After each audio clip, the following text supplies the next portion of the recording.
Do you want to know the worst part about making a movie?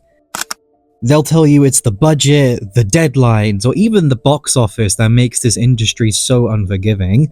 They'll tell you it's the production or the VFX, but the most terrifying and daunting prospect of this game isn't before the movie's made, it's what comes after it.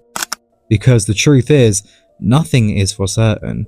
It doesn't matter how well made your movie is, how well rendered each shot is, or even how well you market it. Nothing is guaranteed greatness. The world doesn't care how much effort or how much passion you put into something. Unless you're truly exceptional, nobody will remember what it is you made. And this isn't a sudden process. It'll sneak up on you and take everything away in the blink of an eye. And this issue has only become more common in cinema today. Movies that were once talk of the town suddenly becoming old cautionary tales on what not to do, falling into the pit of irrelevancy with nothing substantial worth remembering, and so often fade away, never to be remembered again. But what happens when we look back, using the power of the internet to not only rediscover lost memories, but perhaps uncover a completely new perspective? What happens when we finally figure out that we might have been wrong, and in fact the real beauty was staring us in the face all along? What happens when we give something a second chance and realize everything we thought up until then was completely false? Today, we're going to take a look at two films in particular, two movies that were never supposed to make a comeback, but thanks to the wide reach of the internet have not only returned, but came back stronger than ever. Sit down, relax, because today we need to ask ourselves, what happens when the internet redeems a movie?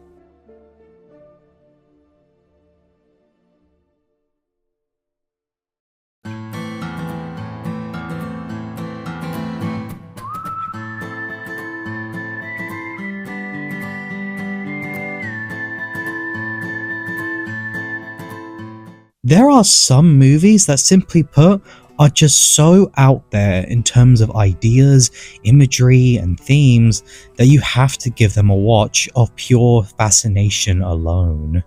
In a world of overly clean and polished movies, some stand out by just leaning into the ugliness that others deem to be wrong, embracing the imperfections in order to create something truly unique. Rango is that movie. Released in 2011, Rango stood out for just how differently it truly was, a movie that not only leaned into the ugliness, but also the darker and more philosophical nature to identity. And while it was a commercial success, critically, it was fairly mixed at the time. Some loved the darker aesthetic, but others felt like it was too weird, too bizarre, and too cruel for younger audiences, and so, after its initial success, Rango slowly faded away as just another early 2010s experiment. At least, that was until those younger audiences, those people who saw it when they were young, eventually grew up and inevitably revisited the movie, and suddenly you couldn't avoid it. Videos after videos, essays after essays, people were suddenly being drawn back to a movie that had long since been over, and not only did they enjoy it, they found new appreciation in it. The darker tone and more philosophical nature really struck a chord with people, and in particular, Rango's search for purpose. Being a chameleon, he adapts, he changes in order to best suit his environment, choosing to blend in rather than be his own self. Rango's search for self-purpose manages to hook you in, not for its needless flash nor generic tropes, but rather for its brutal honesty. And for many people, especially teenagers becoming adults, that's a struggle all too real. The desperation to find a place where you belong, to be something more than what you may think you are. Rango not only tells a good story on his own, but that very story gets heightened through his villain. Rattlesnake Jake is someone who represents the harsh truth of the world, the truth that has no mercy, has no favorites, and will kick you down without a second thought. And yet, instead of crumbling under the pressure, Rango eventually manages to find the courage within himself to do what is necessary, not by being some other legend, but rather writing his own. In my opinion, Rango is a fantastic movie that's themes of identity and self-purpose not only make it special, but something truly immortal. It's timeless as it tackles the uncomfortable reality head on, and in a way, turning it into its own coming-of-age tale, one accompanied by stellar visuals and jaw-dropping music. Rango proved that sometimes one bullet is all it takes to make people remember your name. But what happens when your movie goes from irrelevant to more relevant than it's ever been? What happens when a once simple movie turns out to be actually ahead of its time?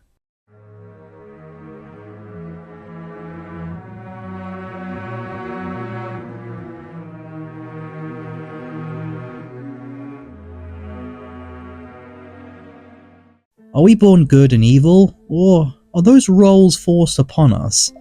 That's a question many have tried to ask, but very few have ever done it as effectively or as sincerely as Megamind.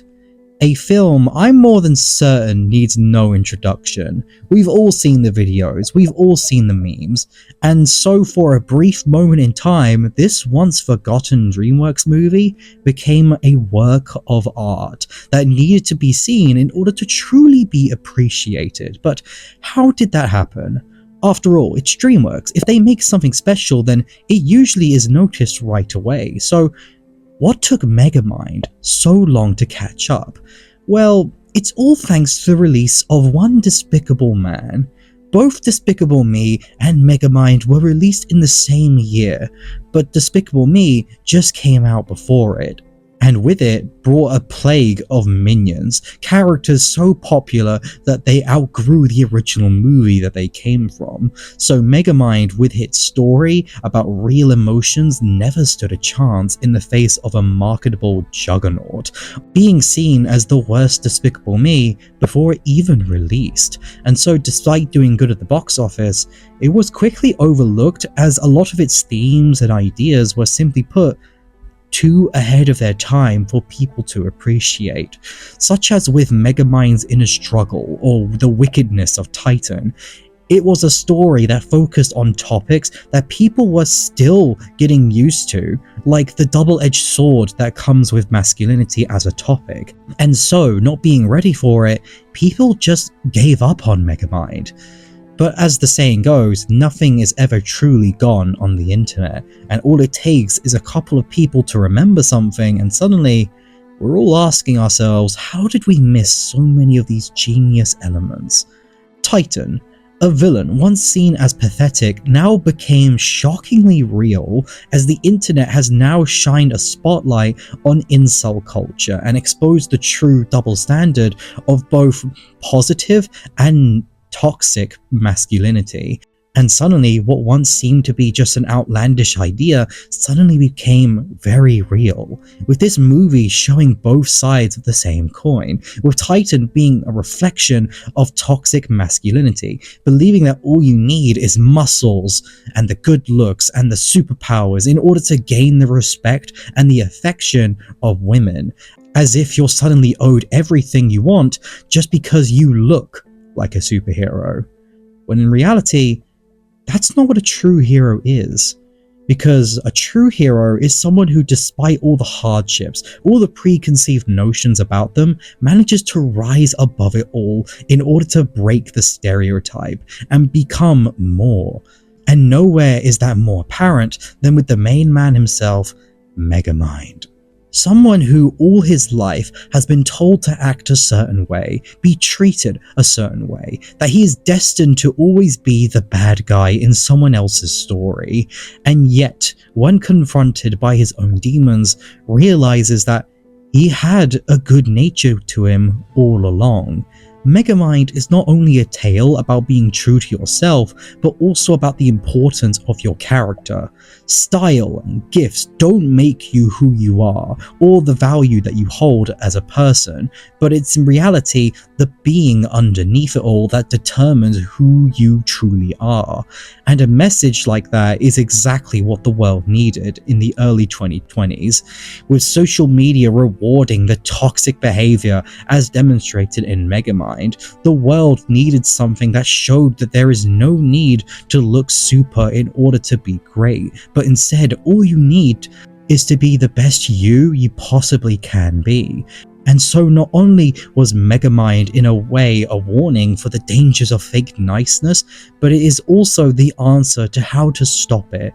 Stop pretending to be something you're not, or what others think you are, but instead be true to yourself and do what is right, because, simply put, the act of being a good person is in its own way its own reward.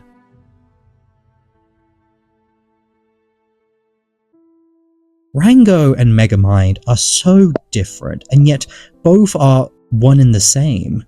Both are movies that were initially destined to be nothing more but footnotes in film history, a stepping stone for their respective studios for what's to come in the future, destined to be nothing more than products of the early 2010s for people to ignore while they wait in limbo on some streaming site. And yet, despite it all, they not only made a comeback, but came back arguably stronger than they ever did before, with people finding new appreciation for what it is they were trying to do, with the internet only spreading their true meanings at a much faster and organic rate than any studio ever could, because these films were for a purpose, one that may have not been ready at the time, but that never meant it wouldn't ever be needed. As, like it or not, movies at their core are art. And not every movie tries to do something or tries to say something, but there are ones that do try to break the mold and try to push boundaries in a way that won't be appreciated until long after they saw the light of day. And that's something I find beyond fascinating, as while some movies are destined to be nothing more but hype, others instead try to play the long game, and in doing so may end up becoming underappreciated for a long time. So, if you take anything away from this video, take this. Success isn't always guaranteed, nor is it something you'll receive right out the gate. It's a gamble that may or may not pay off, so in the meantime, ensure that what it is you're making has meaning. If not to you, then to someone else, or something else. It doesn't always have to be relevant now, but as long as it's made with heart and real understanding for what it is they want to say, justice will one day shine down on them. Because sometimes we have to go through the rough in order to find a diamond. Thank you for watching. This has been a topic I've wanted to discuss for a while now, and if you enjoyed this video and want to see more in-depth breakdowns just like this, then be sure to subscribe. It means the world to me that you show me your support, and it does more than you know. But with that, peeps, it's been the Pink King here, and I will see you all next time.